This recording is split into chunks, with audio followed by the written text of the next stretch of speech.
tarde. O que é que condiciona a aprendizagem escolar na infância e na adolescência? O meio social, os métodos escolares, os professores, a motivação dos próprios alunos, a influência da família? Vamos olhar para todos estes temas, para todos estes fatores no Sociedade Civil de hoje. De que é que depende o sucesso escolar?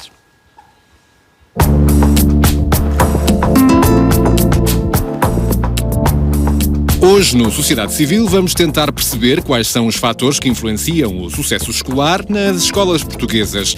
Vamos fazer a prova dos 9 ao que sabem os nossos alunos nas matemáticas, letras e ciências e vamos destacar a estratégia de uma escola, em Rio Tinto, para integrar todos os alunos numa rota de sucesso e no combate ao abandono escolar. Mais à frente, na nossa rubrica de saúde, abrimos o consultório ao professor Mário Diniz Ribeiro para falar de um problema que afeta muitos portugueses, a gastrite. Fique connosco e entre na conversa, porque sociedade civil somos todos nós.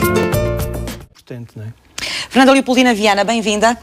É psicóloga e é professora no Instituto de Estudos da Criança da Universidade do Minho. Tem trabalhado sobretudo na área da linguagem, não é?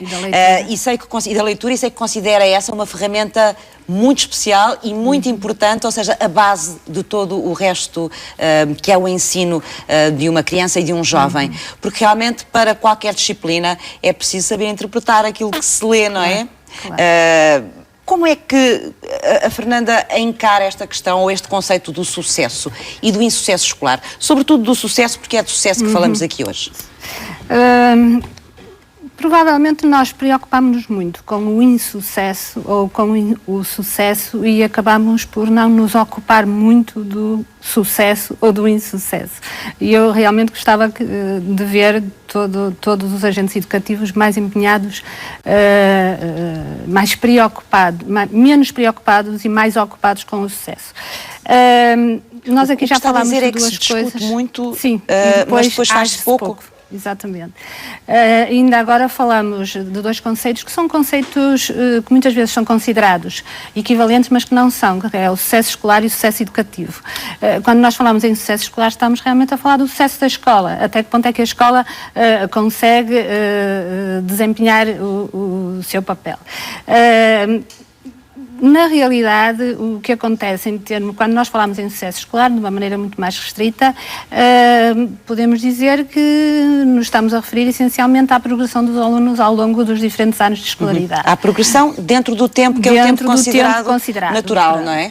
Dentro do tempo considerado esperado para as crianças aprenderem e para adquirirem, digamos, um conjunto de ferramentas que depois vão ser imprescindíveis para toda a vida. E dentro dessas ferramentas está realmente a leitura. É a minha área de investigação e muito do insucesso escolar tem a ver com o não domínio desta ferramenta muito básica que é a leitura. E se numa primeira etapa as crianças vão para a escola aprender a ler, se perguntarmos às crianças que entraram este ano o que é que vais aprender, muito provavelmente nos dirão, vão aprender a ler. É algo que elas dizem de certeza absoluta. E a escrever, não é? A ler e a escrever. Mas o ler parece quase como passaporte para entrar no mundo dos adultos. Portanto, elas realmente numa primeira etapa vão aprender a ler. Mas muito rapidamente a leitura é uma ferramenta de aprendizagem. Elas vão ler para aprender. E se não for dada a devida atenção a este aspecto, a esta ferramenta imprescindível, é quase esperado que a criança entre num caminho do insucesso escolar. Tem a dificuldade mesmo das disciplinas, não é? Exatamente. Porque depois... Por incapacidade de interpretar os textos, não é? Muitas vezes não é só a capacidade de interpretar, é já a capacidade de codificar. De ela própria depois se expressar. De identificar as palavras que estão escritas. Muitas vezes as dificuldades já começam aí. Há dificuldades ao nível da decodificação, portanto a criança não consegue identificar as palavras escritas e é evidente que se há dificuldades logo nesta etapa inicial, a compreensão será Essas dificuldades são prejudicada. cumulativas depois à medida que se vai avançando na escolaridade? As dificuldades são cumulativas e qualquer criança que está na escola e que começa a pressentir que as aulas não são para ela, que não consegue acompanhar o que é abordado na aula, muito rapidamente essa criança se vai desmotivar e vai desinvestir. Não é por acaso que os rapazes têm uma taxa de retenção mais elevada, porque também o que é que acontece com os rapazes? Depois há uma comorbilidade com os problemas de comportamento. As raparigas, quando não acompanham o que se passa na aula, mais frequentemente assumem atitudes mais passivas, ficam sossegadinhas no seu canto. Não se comportam tão mal como os rapazes, e os rapazes não é? Expressam essa ausência de uma outra forma. Imediatamente, ou com muito mais probabilidade, entram no que nós chamamos de indisciplina, provocação. Disse aí já algumas coisas importantes. É evidente que o professor tem de diferenciar a maneira como ensina. Disse também outra coisa que é importante, que é preciso saber-se como as crianças aprendem e, por exemplo, a formação de professores é muito frágil nesse sentido.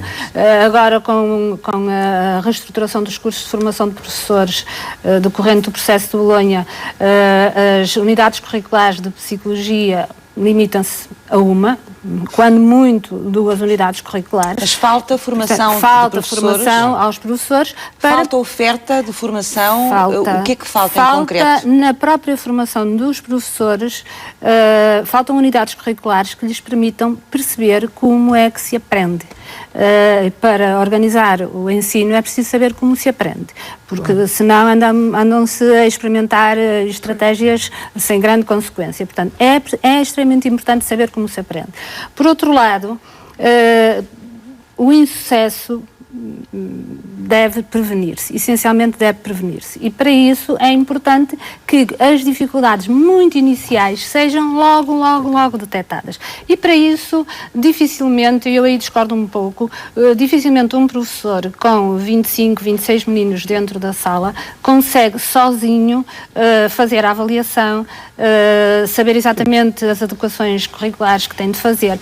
É extremamente importante prevenir o insucesso escolar, criando ou fazendo com que haja nas escolas equipas multidisciplinares, nomeadamente com o apoio de psicólogos, também eles formados na área, porque também a formação dos próprios psicólogos nem sempre é que trabalhem melhor, essas dificuldades, que trabalhem e a que partir de quê? De uma sinalização do professor? Exatamente.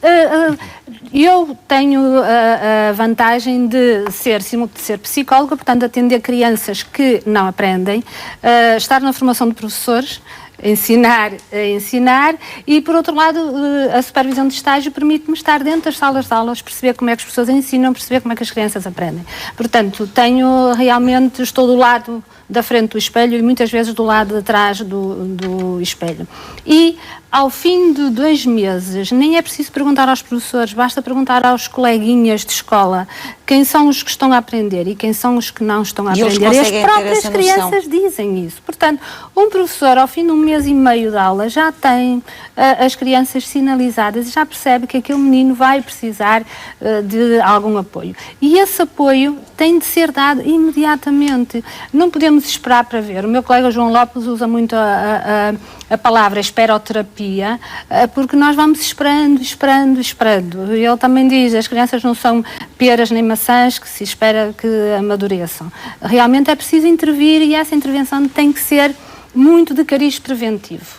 Porque depois chegamos no final do ano e vemos já crianças extremamente deprimidas, extremamente tristes, porque, como dizia o colega Renato, até investiram, até trabalham e não conseguem acompanhar os colegas. Portanto, uma das primeiras tarefas a fazer é realmente haver uma sinalização das crianças extremamente precoce. Provavelmente essas crianças poderiam conseguir mais sucesso com outros métodos de trabalho diferentes daqueles. Até porque Portugal praticamente não retém as crianças no pré-escolar. Portugal não retém. Há países em que as taxas de retenção, entre aspas, no pré-escolar são extremamente elevadas. Não é o caso de Portugal. Portanto, praticamente todas as crianças transitam dentro dos limites de idade para o primeiro ciclo. Portanto, a primeira etapa é realmente fazer uma boa identificação, muito melhor uso da avaliação do conhecimento. Isso faz nas nossas escolas, Fernanda? De uma forma geral? Nós, no Centro de Investigação a que pertenço, nós já temos protocolos com bastantes escolas e são as próprias escolas a tentar, inclusivamente, encontrar na universidade parceiro para, por exemplo, fazer esta avaliação. Para ter esse apoio, não é? Para ter esse apoio, precisamente porquê? Porque não têm à sua disposição os recursos, nomeadamente ao nível dos serviços de psicologia, para poderem fazer esta avaliação. E, portanto, já temos protocolos com algumas escolas que nos têm pedido apoio. Claro que nós também não conseguimos dar as respostas todas, mas sempre que em termos de projetos de investigação conseguimos juntar o útil ao agradável, isto é, por exemplo, avaliar todas as crianças de uma determinada escola, negociar com os professores o que é que se pode fazer, ajudar os professores a pôr em prática eventualmente alguma diferenciação pedagógica, aliás, criar até programas de intervenção que foi publicado em 2010, que são resultado precisamente desse trabalho de articulação com as escolas e de apoio. Aliás, é muito frequente ver-se algo perfeitamente contracorrente.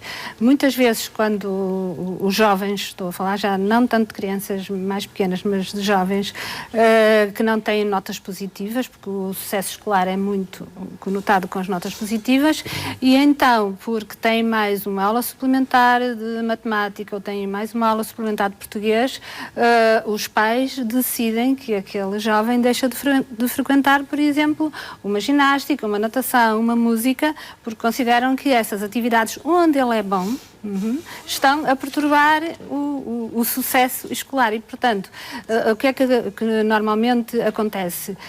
O jovem nem é bem sucedido em termos da escola e cortou-se completamente a possibilidade de uma atividade que lhe dava prazer e de que ele gostava. Onde ele era bom, que lhe dava prazer e que muitas vezes essas atividades inclusivamente ajudam à recuperação da autoestima. Portanto, no aspecto escolar, ele como estudante não é bom, mas, por exemplo, como atleta ele é bom. E, portanto, muitas vezes isso poderia ajudar a que o estudante se mantivesse na escola porque não tem a sua autoestima completamente em baixo. E muitas vezes acontece precisamente... Isso leva-nos aqui a uma questão... Olhámos hoje para os fatores que podem promover o sucesso escolar e amanhã vamos olhar para os hospitais, para o esforço que está a ser feito no sentido de humanizar a relação dos profissionais com os doentes. A humanização dos serviços de saúde é o tema que pomos amanhã em debate no Sociedade Civil, porque Sociedade Civil somos todos nós. Até amanhã.